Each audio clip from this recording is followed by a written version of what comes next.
नमस्कार दोस्तों, स्वागत है आपका स्टडी फॉर सिविल सर्विसेज में। वीडियो को पूरा देखिए। कोई भी आपका फीडबैक है, कोई सजेशन है, तुरंत वीडियो में कमेंट करके जरूर बताइए। अच्छा लगे तो वीडियो लाइक जरूर कर लीजिए और ऐसे वीडियो लगातार फ्री में पाने के लिए चैनल को तुरंत सब्सक्राइब कर लीजिए और बेल आइकन को जरूर टैप कर लीजिए ताकि आगे भी सारे वीडियो आपको मिलते रहे। यूट्यूब में फॉलो करते हैं तो प्लीज ये वाला फ्री टेलीग्राम चैनल जरूर ज्वाइन कर लीजिएगा। सारे नोटिफिकेशन, सारे अपडेट यहीं पे आते हैं, ध्यान रखिएगा। स्टडी फॉर सिविल सर्विसेज का कोई भी पेड ग्रुप अगर आपको ज्वाइन करना है तो सिर्फ 856488053096908523864455 यही नंबर है हमारे, सिर्फ जहां पे कॉल या व्हाट्सएप कर सकते हैं। इंस्टाग्राम पे हमारा पेज जरूर फॉलो कर लीजिएगा, studyforcivil.services है। ट्विटर पे हमको जरूर फॉलो कर लीजिएगा, @studyforcivils है। नमस्कार दोस्तों, आप सभी का स्वागत है स्टडी फॉर एग्जाम्स में। दोस्तों, यह topic wise current affair series का चौथा वीडियो है। इससे पहले 3 वीडियो आ चुकी है और उसका जो लिंक है इसी वीडियो कमेंट बॉक्स में पिन कर दिया गया है। जो लोग पहली वीडियो ना देखे हों वो लोग पहली वीडियो देख सकते हैं। वीडियो शुरू करने से पहले आप बताना चाहता हूँ आप लोगों को, UPPSC, RO, BO, APS सहित हमारे कई पेड ग्रुप चल रहे हैं। अगर आप इन पेड ग्रुप जुड़ना चाहते हैं तो यह हमारे दिए गए नंबर है, इस पर कॉल या व्हाट्सएप करके जो है जानकारी प्राप्त कर सकते हैं। तो आइए देखते हैं हम लोग आज का पहला टॉपिक। आज का जो पहला टॉपिक है यह हुरुन ग्लोबल रिच लिस्ट है, जिसे हाल ही में जारी किया गया है। इस लिस्ट के अनुसार वर्तमान में पूरे विश्व में सबसे अमीर जो व्यक्ति हैं वो आपके एलन मस्क हैं। इनके पास टोटल 205 US बिलियन अमेरिकी डॉलर इनके पास ओवरऑल कुल संपत्ति है। तो एलन मस्क जो है यह हुरुन ग्लोबल लिस्ट के अनुसार पहले स्थान पर हैं। दूसरे स्थान पर जेफ बेजोस हैं। तीसरे स्थान पर बर्नार्ड अर्नोल्ड हैं और चौथे स्थान पर आपका बिल गेट्स हैं। और भारत के मुकेश अंबानी जो है इस लिस्ट पे 9वें स्थान पर हैं, जिनके पास टोटल कुल संपत्ति जो है वह 103 US बिलियन अमेरिकी डॉलर है। तो वर्तमान में जो है एलन मस्क पूरे विश्व में सबसे अमीर हैं और इनके पास टोटल 205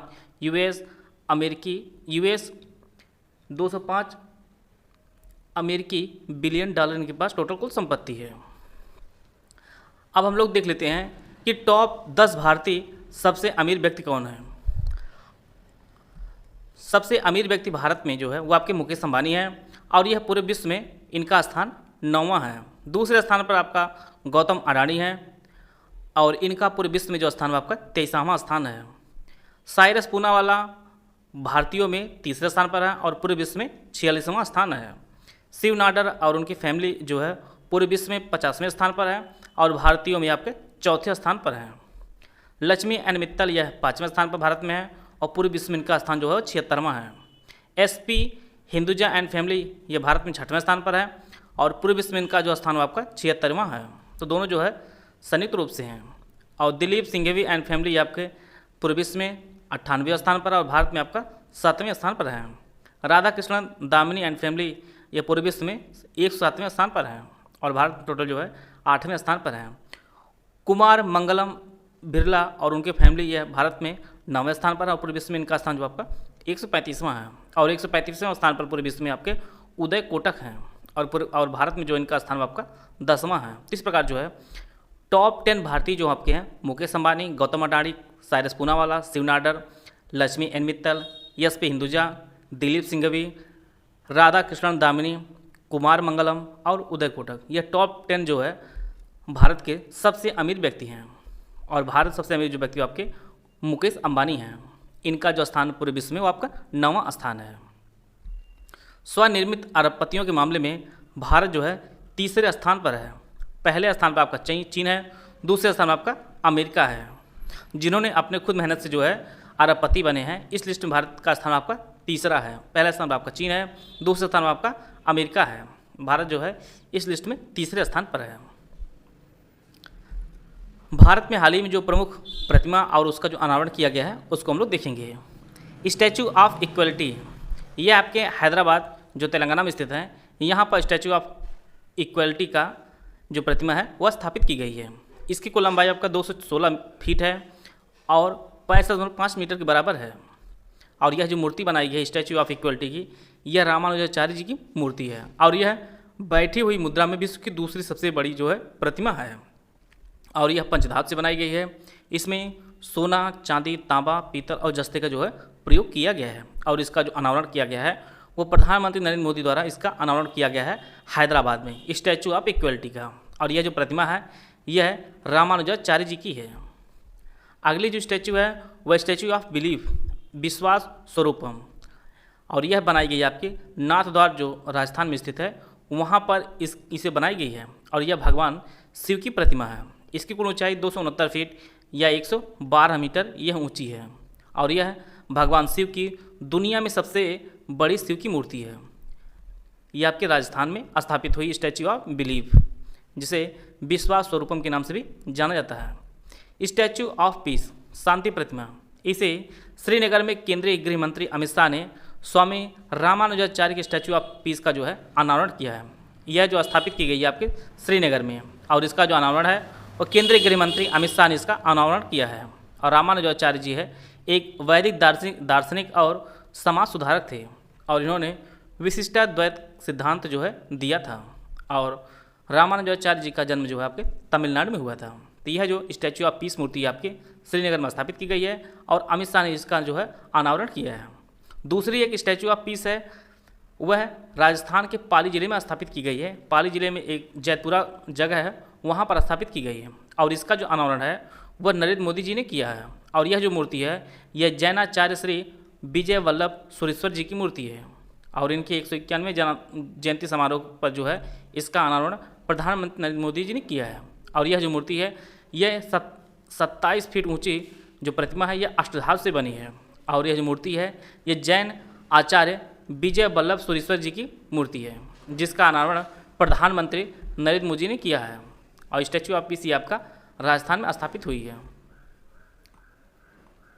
स्टैचू ऑफ प्रॉस्पेरिटी, यह जो मूर्ति बनाई गई है आपकी बेंगलुरु कर्नाटक में यह मूर्ति स्थापित की गई है। और यह टोटल 108 फीट ऊंची कांस्य प्रतिमा है। और यह जो प्रतिमा है यह श्रीनाथ प्रभु कैंपेगौड़ा की है, जो बेंगलुरु के संस्थापक रहे हैं स्टैचू ऑफ प्रॉस्पेरिटी। और कैंपेगौड़ा जो है यह विजयनगर साम्राज्य के अधीन एक जो है सामंत थे। और यह जो मूर्ति के जो मूर्तिकार रहे हैं वो आपके राम वी सुतार जी रहे हैं। राम वी सुतार जो है यह स्टैचू ऑफ प्रॉस्पेरिटी के मूर्तिकार रहे हैं। और यह जो मूर्ति है यह बेंगलुरु में स्थापित की गई है श्रीनाथ प्रभु कैंपेगौड़ा की। अगली जो मूर्ति आपकी स्टैचू ऑफ नॉलेज, इसे जो है महाराष्ट्र के लातूर में स्थापित किया गया है। और यह जो मूर्ति है ये डॉक्टर भीमराव अम्बेडकर जी की मूर्ति है, स्टैचू ऑफ नॉलेज। और काफ़ी जो फेमस मूर्ति है आपकी स्टैचू ऑफ यूनिटी, इसे जो गुजरात के केवड़िया में नर्मदा नदी के तट पर स्थापित किया गया है। और इसकी जो कुल ऊंचाई आपकी 182 मीटर इसकी कुल ऊंचाई है। और यह सरदार वल्लभ भाई पटेल जी की मूर्ति है। और यह दुनिया की सबसे ऊंची मूर्ति है। और इसका निर्माण है वह L&T कंपनी ने किया है। और इसके जो शिल्पकार हैं वो आपके राम वी सुतार जी हैं, जो पिछले जो मूर्ति है उसके भी शिल्पकार रहे हैं। अभी हाल ही में जो है संयुक्त राष्ट्र मुख्यालय में महात्मा गांधी जी की अर्ध प्रतिमा का अनावरण किया गया है। और अभी हाल ही में CM योगी ने रामानुजम की जो प्रतिमा का अनावरण इन्होंने अयोध्या में किया है। और अगला जो अनावरण किया गया है वह कर्नाटक के चिकबल्लापुर में आदि योगी की 112 फीट ऊंची प्रतिमा का अनावरण मुख्यमंत्री बसवराज बोम्मई ने किया है। बसवराज बोम्मई ने आदि योगी की 112 फीट ऊंची प्रतिमा का अनावरण इन्होंने कर्नाटक के चिकबल्लापुर में किया है। इस प्रकार जो है कुछ इम्पॉर्टेंट मूर्तियाँ थी, हम लोग उसको कवर कर लिए हैं और उसके कुछ विशेषताएं थी उनको देख लिए हैं। अगला जो टॉपिक आपका है वो सैन्य अभ्यास है, जो काफ़ी इंपॉर्टेंट टॉपिक आपकी परीक्षा के लिए है। जैसा कि हम लोग जानते हैं कि चाहे आपका यूपी पेट हो, चाहे आपका APS हो, चाहे आपका RO हो, इन सभी में 10 से ज़्यादा करंट अफेयर पूछने के जो सिलेबस में 10 से ज़्यादा करंट अफेयर या 10 के आसपास करंट अफेयर आपका पूछेगा। तो कोई भी टॉपिक जब तक आप लोग कंप्लीट नहीं पढ़ेंगे तब तक आप परीक्षा में पूरे प्रश्न सॉल्व कर ही नहीं सकते। इसलिए जो भी टॉपिक पढ़िए वह कंप्लीट टॉपिक पढ़िए। यहाँ पर ऑब्जेक्टिव क्वेश्चन से आप परीक्षा में प्रश्न नहीं डायरेक्ट फंसा सकते, इसलिए जो भी टॉपिक पढ़िए पूरा पढ़िए। तो हम लोग जितने भी टॉपिक पढ़ेंगे लगभग कंप्लीट पढ़ेंगे हम लोग। तो अगला जो टॉपिक हम लेंगे आपका संयुक्त सैन्य अभ्यास 9वां खंजर अभ्यास 2022 ये आपके भारत और अफगानिस्तान के मध्य आयोजित किया गया था। और इसका जो आयोजन है वो बखलो जगह है आपका हिमाचल प्रदेश में, यहाँ पर इसका आयोजन किया गया था 9वां खंजर अभ्यास 2022। और यह एक थल सेना का अभ्यास है और यह भारत और किर्गिस्तान के मध्य आयोजित किया गया था। लामिताए 1X 2022 यह भारत और सेशल्स के मध्य आयोजित किया गया था। और इसका जो आयोजन है ये सेशल्स रक्षा अकादमी सेशल्स में इसका आयोजन किया गया था। और यह एक थल सेना अभ्यास है। लामिताई 1X 2022। इसी प्रकार से ईस्टर्न ब्रिज 6 अभ्यास जो है ये भारत और ओमान के मध्य आयोजित किया गया था और इसका जो आयोजन है यह वायुसेना स्टेशन जो जोधपुर में स्थित है वहाँ पर इसका आयोजन किया गया था और यह एक वायुसेना का अभ्यास है। ईस्टर्न ब्रिज 6 अभ्यास यह भारत और ओमान के मध्य आयोजित किया गया है। अगला जो अभ्यास हो आपका कोरपैक्ट 4 2022। इसका जो आयोजन है यह भारत और बांग्लादेश के मध्य किया गया था और यह जो है बंगाल की उत्तरी खाड़ी में इसका आयोजन किया गया था और यह एक नौसैनिक अभ्यास है। कोरपैक्ट 4 2022। समुद्र साझेदारी अभ्यास 2022। इसका जो आयोजन है यह भारत और जापान के मध्य आयोजित किया गया था और यह अंडमान सागर में इसका आयोजन किया गया है और यह एक नौसैनिक अभ्यास है। समुद्री साझेदारी अभ्यास 2022। अल नजाह 4। इसका जो आयोजन है यह भारत और ओमान के मध्य आयोजित किया गया है और इसे राजस्थान में इसका आयोजन किया गया है अल नजाह 4 का और यह एक थल सेना का अभ्यास है। वोस्तोक अभ्यास 2022। इसमें कई देशों ने भाग लिया था और इसका जो आयोजन है यह रूस में किया गया था और यह एक थल सेना का अभ्यास है। वोस्तोक अभ्यास 2022। टाइगर ट्रफ अभ्यास 2022। टाइगर ट्रफ अभ्यास जो है यह भारत और अमेरिका की सेना ने इसमें प्रतिभाग लिया था और इसका जो आयोजन है वह विशाखापत्तनम में किया गया था और यह एक थल सेना का अभ्यास है। टाइगर ट्रफ अभ्यास 2022। फर्स्ट IMT त्रिलाट अभ्यास 2022। इसका जो आयोजन है यह भारत, मोजाम्बिक और तंजानिया 3 देशों का जो है ये संयुक्त अभ्यास है और इसका जो आयोजन है वह तंजानिया में किया गया था और फर्स्ट IMT त्रिलाट अभ्यास जो है यह एक नौसेना अभ्यास है। 13वां नसीम अल बहर 2022। यह जो अभ्यास है यह भारत और ओमान के मध्य आयोजित किया गया है और इसका जो आयोजन है वह ओमान के तट पर इसका आयोजन किया गया है और यह एक नौसैनिक अभ्यास है। 13वां नसीम अल बहर 2022। 6वां कालिंद अभ्यास 2022। इसका जो आयोजन है यह भारत और अफगानिस्तान की सेनाओं ने अभ्यास किया है। 6वां काजिंद अभ्यास 2022 और इसका जो आयोजन है यह मेघालय के उमरोई में इसका आयोजन किया गया है और यह एक थल सेना अभ्यास है। काजिंद अभ्यास 2022। 12वां अग्नि वॉरियर 2022। इसका जो आयोजन है यह भारत और सिंगापुर की सेना ने इसका आयोजन किया है, इसमें प्रतिभाग लिया है और यह देवलाली जगह है महाराष्ट्र में, यहाँ पर इसका आयोजन किया गया है और यह एक नौसैनिक अभ्यास है। पहला साइक्लोन 1X 2022। इसका जो आयोजन है वो भारत और मिस्र की सेना के मध्य इसका आयोजन किया गया है। पहला साइक्लोन 1 एक्सरसाइज 2023। इसका जो आयोजन है वह राजस्थान के जैसलमेर में इसका आयोजन किया गया है और यह एक थल सैनिक अभ्यास है। एक्सरसाइज दस्तलिक 4 2023। यह जो अभ्यास दस्तलिक है यह भारत और उज्बेकिस्तान के सैनिकों के मध्य यह अभ्यास कराया गया है और इसका जो आयोजन है यह पिथौरागढ़ जो है भारत में इसका आयोजन किया गया है और पिथौरागढ़ आपके उत्तराखंड में स्थित है और यह एक थल सैनिक अभ्यास है। दस्तलिक धर्म गार्जियन 2023। यह भारत और जापान की सेनाओं के मध्य इसका आयोजन किया गया है और ये इस बार जो है 2023 का यह जापान में आयोजित किया गया है और यह एक थल सेना का अभ्यास है। धर्म गार्जियन तर्कस 2023। इसका जो आयोजन है वो भारत और अमेरिकी सेना के मध्य इसका आयोजन किया गया है और इसे भारत के चेन्नई में इसका आयोजन किया गया है और यह जो है स्पेशल फोर्स का यह जो है अभ्यास था। तर्कस 2023। वीर गार्जियन अभ्यास 2022। वीर गार्जियन जो है यह भारत और जापान की सेना के मध्य आयोजित किया जाता है और इस बार जो है जापान में किया गया है और यह एक वायु सैनिक अभ्यास है। 21वां वरुण अभ्यास 2022। वरुण जो अभ्यास होता है यह भारत और फ्रांस की सेना के मध्य आयोजित किया जाता है और इसका जो इस बार आयोजन किया गया है वो पश्चिमी तट पर इसका आयोजन किया गया है और यह एक नौसैनिक अभ्यास है, वरुण अभ्यास। 7वां संगम अभ्यास 2022। संगम अभ्यास ये भारत और अमेरिका की सेना इसमें जो है प्रतिभाग लेती हैं और इस बार जो इसका आयोजन किया गया आपका गोवा में किया गया है और यह एक नौसैनिक अभ्यास है। 16वां सूर्य किरण अभ्यास 2022। सूर्य किरण अभ्यास जो है यह भारत और नेपाल की सेना के मध्य आयोजित किया जाता है और इस बार जो है नेपाल में इसका आयोजन किया गया है। 16वां सूर्य किरण अभ्यास 2022 और यह एक थल सेना अभ्यास है। 8वां गरुड़ शक्ति अभ्यास 2022। गरुड़ शक्ति अभ्यास जो है यह भारत और इंडोनेशिया की सेना के मध्य आयोजित किया जाता है, गरुड़ शक्ति अभ्यास। और इस बार जो है इंडोनेशिया के कारावांग जगह है वहाँ पर 8वां गरुड़ शक्ति अभ्यास 2022 कराया गया है और यह जो है एक थल सेना अभ्यास है। यहाँ पर इसलिए बार बार लिखा जा रहा है क्योंकि परीक्षा में सीधे प्रश्न पूछे गए स्टेटमेंट के रूप में या ऑप्शन के रूप में कि गरुड़ शक्ति अभ्यास किस प्रकार का अभ्यास है, थल सेना, वायुसेना या जल सेना। तो इसमें आप लोग इस प्रकार से आंसर लगा सकते हैं। पहला ऑस्ट्रा हिंद अभ्यास 2022 यह भारत और ऑस्ट्रेलिया के मध्य आयोजित किया जाता है। ऑस्ट्रा हिंद अभ्यास 2022 इसका जो आयोजन है वह राजस्थान में इसका आयोजन किया गया है और यह एक थल सेना का अभ्यास है। फर्स्ट ऑस्ट्रा हिंद अभ्यास 29वां सिम्बेक्स एक्सरसाइज 2022 इसका जो आयोजन है सिंगापुर और भारत के सेनाओं ने इसमें प्रतिभाग लिया था और इसे जो है बंगाल की खाड़ी में और विशाखापत्तनम में इसका आयोजन किया गया है और यह एक नौसैनिक अभ्यास है। 7वां गरुड़ अभ्यास 2022 गरुड़ अभ्यास आपका भारत और फ्रांस के मध्य होता है। जोधपुर वायुसेना